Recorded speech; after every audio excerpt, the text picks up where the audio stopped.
韓兄生死的自諸度外，為是家中尚有老母。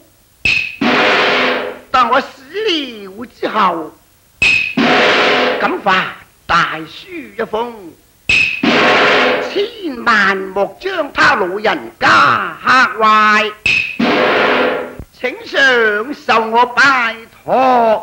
千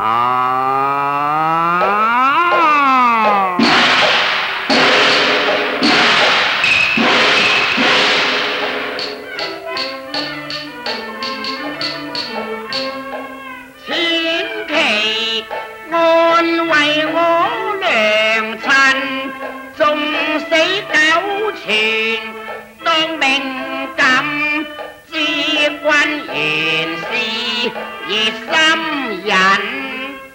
還有一個最後嘅請求，請說吧。